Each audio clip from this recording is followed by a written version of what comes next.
Dear students, let us start the discussion on today's newspaper, that is 25th November 2016. The first article is related to the Kashmir and it talks about the new abnormal in Kashmir.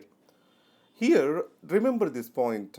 Wherever there is disproportionate use of force and violation of the rights of the citizen, restrictions on the day to day life, it will alienate the people from the state.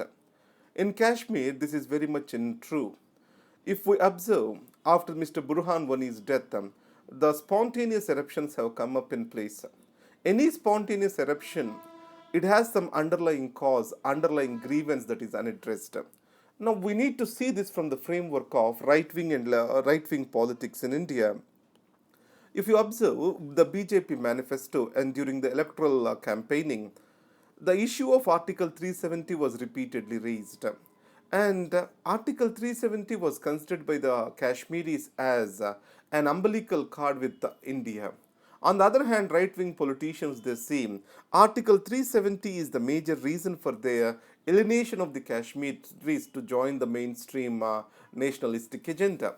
So, this difference in ideas, difference in opinions, has fueled the sentiment, nationalistic sentiments in the Kashmiris.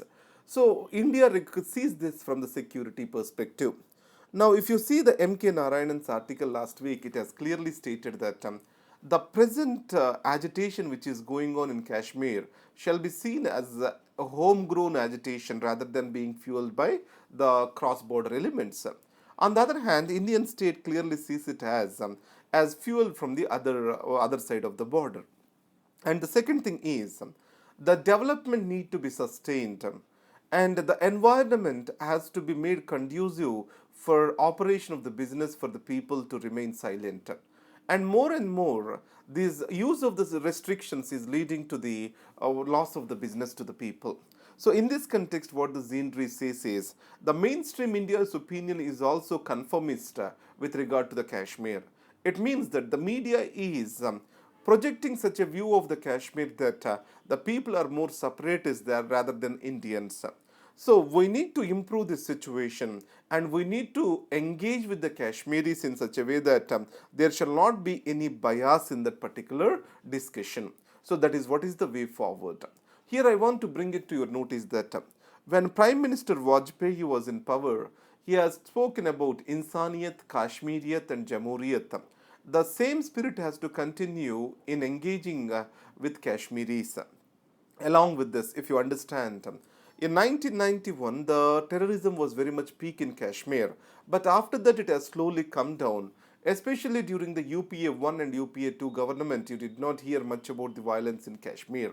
The major reason is an emphasis on the development, providing for the opportunities of employment to the people over there. And added to that, engaging whatever the constitutional promises made to the Kashmiris with a positive and a constructive mindset. So this attitude need to be continued with the Kashmiris.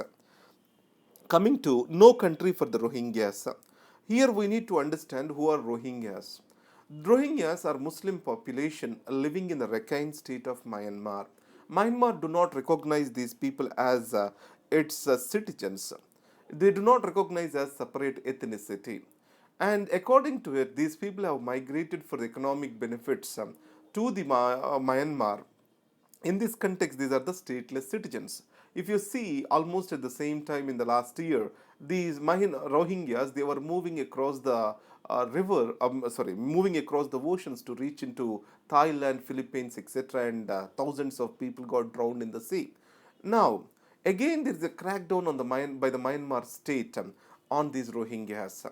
So here, if you see the balance of power or power structure of the power sharing, still the defense, home, border management, these are in the hands of the military. And the day-to-day administration has come to the civilian government. So the stateless citizens, they need to be provided certain benefits or they shall be given the citizenship status. The Bangladesh is not ready to accept them as its citizens because they went to Myanmar long back and Rohingyas are not recognized as the citizens by the Myanmar state. So obviously they are the victims of persecution and violence from the hands of the Buddhists living over there. So in that scenario, the Aung San Suu Kyi, the freedom fighter of Myanmar, and her silence is a major cause of concern. So when an interviewer has asked to Ms. Suki that what is her position about the minorities in Myanmar, she failed or she did not even recognize to answer that particular question. And when President Obama has visited Myanmar 2 years back, he has clearly stated that the Myanmar's democratic transition has to give due space for the Rohingyas.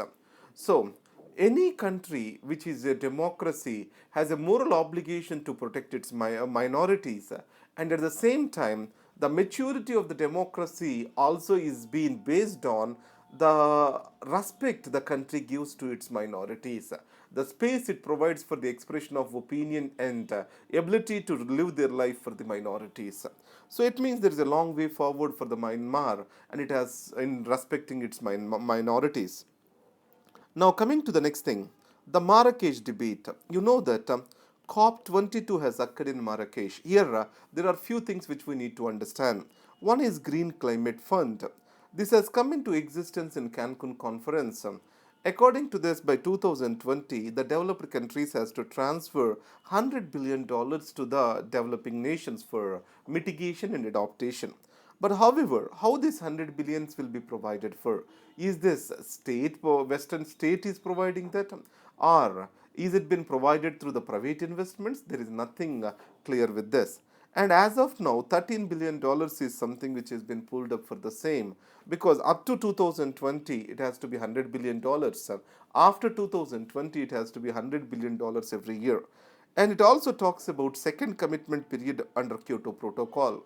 So the second commitment period is from 2013 to 2020. It has come up in Doha, a conference of parties. And the third thing which it talks about is Paris climate change. The Paris climate change is known for its INDCs, intended nationally determined contributions. So, in this case, the climate change and the negotiations of the climate change are very much in focus because of the victory of Mr. Trump in the United States of America. You know that US is the largest cumulative accumulator of the greenhouse gases, and also it is the second largest emitter of the greenhouse gases today after China. So unless US is a party to these particular discussions and this climate change program, nothing can be achieved. You see that the Kyoto Protocol did not achieve its objectives majorly because of lack of US participation in the same. So Mr. Trump has clearly stated that he is going to revert back to the coal-based thermal energy production, and added to that, moving out of the Paris Climate Change Pact. But however, the Paris Climate Change Act has come into existence. But if any country wants to move out of this, it can make a decision after 4 years. So, in those circumstances, if US moves out, then how it can move forward, or what will be the emphasis of the other countries on the same. So you know that on the Paris conference we have agreed for limiting the global rise of temperature to 2 degrees C, but the ambitious goal is for the 1.5 degrees C. Now in these circumstances, the Marrakesh Treaty has something to achieve for. It wants to bring in a framework how to maintain the accounts for INDCs, how the countries are sticking to these stated goals, and then what is the verification mechanism, how the review has to be conducted once in 5 years. All these are supposed to be framed at Marrakesh. But there are certain interesting developments at the Marrakesh. The least developed countries they have brought in or engaged themselves in a forum called Vulnerable Forum. And these countries, though being vulnerable, by 2050 they want to 100% transform into renewable energies. And then there is a subnational engagement which is also growing. Subnational engagement means the states, cities are also engaging with each other, and these have agreed to reduce their dependence on non-renewable energy sources by 85 to 90% by 2050. And 200 multinational companies also agreed targets for greenhouse gas reductions. Though US moves out, the subnational or the California, New York, these states, they still wants to continue with the targets of renewable energies. And a new economy is getting created on renewable energies. It is not easy way forward for the United States too. And added to this, remember something. The promises which are being made in the conference of parties, to what extent these are being implemented. So there is no transparency with regard to the Green Climate Fund, how this $100 billion will be accumulated and transferred to the developing countries. And in Warsaw Pact, there is something called loss and damage, because mitigation and adaptation is not completely possible, and certain countries are going to be vulnerable and they need to be compensated. So with regard to this loss and damage, no framework has been brought in till date. So there, I mean, if credibility has to be brought into the climate change talks, we need to ensure, the countries need to ensure that whatever is been promised is delivered. The technology transfers, financial assistance from the developed to the developing and underdeveloped world. That is my opinion in this case. The state of the stateless. Let's talk about this. Again, this is about the refugees in the country, especially in context to India. Now we have the refugees spread across different parts of the country. Now the Tibetan refugees during the Nehruvian era, and then from the Afghanistan we got the refugees, and we also have the refugees Chakma tribes in the case of Tripura, and the Bangladesh is coming into West Bengal and also into Tripura, Assam, Tripura, these states. So India is a country with the largest population of the refugees which who got settled over here. But surprisingly, India do not have national asylum policy. And it means that all the decisions they are taken on a temporary or ad hoc basis or case on case basis. And the second thing is Indian state or else the refugees are not being granted with due identity, and these are the victims of neglect of the state. And the demographic changes where these people are getting settled is also a cause of concern and hatred among the people or the societies living over there. And the third problem is India is not a signatory of UN Convention on Refugees, which has come up in 1951, and also rules framed under that. So, in this context, without a refugee convention, without a refugee policy or asylum policy, India having such a huge number of refugees under its fold, and without providing the humanitarian assistance to this, is not under the moral character of our democracy. And the second thing is, the refugees also are a cause of concern for the few states, because they are also posing the security threats as demography is changing, as also the livelihood concerns of these people are not being met. So it is the time India has to act more morally rather than seeing them as a threat from security. That is what is the essence of this article is. Remember this, many of the students they think that article need to be explained line by line. You cannot reproduce the article in your examination. You need to learn the essence of that article and how to take forward for the examination. The information you need to take forward for the examination that need to be provided. And for example, he has explained in this article about the check pass. He built some story in explaining that situation. We need not go into all these things. Just it has to be a simple brief of the things what has been happening around us. That is more than sufficient, because you need to present an answer in 100 to 150 words. So a maximum of 200 words. In this circumstances, if you write 5 to 6 points, that is more than sufficient. Then there is no point in discussing the line by line the entire newspaper. Now, coming to the Islamic banking. So, what does this mean? So, the Sharia law, it clearly states that a person shall not borrow or lend the money at the interest rates. So, the Sharia banking also clearly states that it will neither take the interest nor collect the interest from the people, or nor give the money on interest for the people. So, in this case, how it will earn the money, how the banking system will function. So the bank will buy the properties in the name of the people who deposit the money, and the benefits or the rentals which are been accrued will be shared to its depositors. And this kind of Sharia banking is growing across the world, and it is to the size of the $2 trillion, and it is with the Islamic belief. So India also wants to take a note from this. It is about to start the same. But however, it needs a different orientation to the banking sector itself, and sufficient human resources are necessary for the same. How Europe is facing out the 500 euros note. Now understand, Europe is also going through a demonetization phase, which we are not aware of, but understand the 500 euros note. It is said to be used for illicit activities across the Europe, and Europe wants to move that away from the legal tender. In this context, the demonetization is spread over 2 years, and the people can deposit the note in the banks at any point of time. So it means it's a well planned, slow process. In India, on the other side, there is a surprise element to the same. Understand here, the objectives of the demonetization in Europe is majorly to fight the illicit activities. But in India, on the other side, fighting the black money is also an objective. That's why the surprise element was brought into it. Now, coming to a change called National E-Health Authority. Now, you might have seen the patients moving around the hospitals with huge carry bags in them, which consists of reports from their birth till the day. So, in United States, there is something called medical records, electronic medical records. It means based on your unique number, all your medical records will be organized, and as you go for a visit to a doctor, your medical records will be transferred to him, and he can access your problems, or he can understand the problem comprehensively.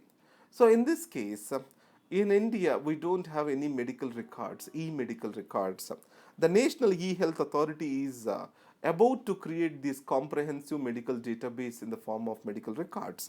The major concern about the e-medical records is about the right to privacy of the citizens. So whenever we are building this system, we also have to build in the sufficient framework to protect the rights of the citizens. Now, India's golden momentum. This is also about demonetization. The article says it is a moment of pride for India, so it is flushing away the black money and also the drug trafficking and illicit currency from the Indian economic system. But however, we have discussed enough on this and we need not move forward. The new chief.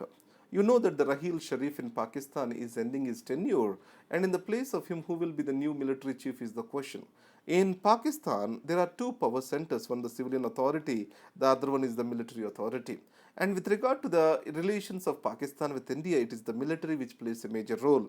So, in these circumstances, who will be the chief coming into the army, into the seat? He is going to play an important role in India and Pakistan relations at this juncture. And pale green. Now, understand, any audit has to be done. First, you need to create certain standards, and the performance has to be indicated again as these standards, and then we have to go for the audit. So, in India, the National Green Tribunal has ordered for the environmental audit of all government buildings. How can the environmental audit can be done without having the uniform standards with regard to the building code, and without keeping the record of a performance against these standards? That is what is the major question posed by this particular article. And then these are the articles for today. Thank you very much. Remember this point, you need not mug up the newspaper. You need to develop your opinions, and also you need to know the essence of the article which it is going towards. And through this article, you need to try to learn build up your notes. So, 2 or 3 points per article are more than sufficient. So many students are sending me the request to extend the length of the video. If the video length is extended beyond 15 minutes, you will not be interested to watch the video. And some students are saying that it is more I am reading a newspaper or a written article. No, I am not doing that. What I am clearly stating is trying to explain you. More I write on the slide, what happens, it becomes too clumsy for you. So that's why close your eyes for a few minutes and listen to the video. That will be more than sufficient for you. So spend this 15 minutes in listening the video. So I'm not saying watching the video, listening the video. The reason is you need to get a orientation and detailed line by line explanation.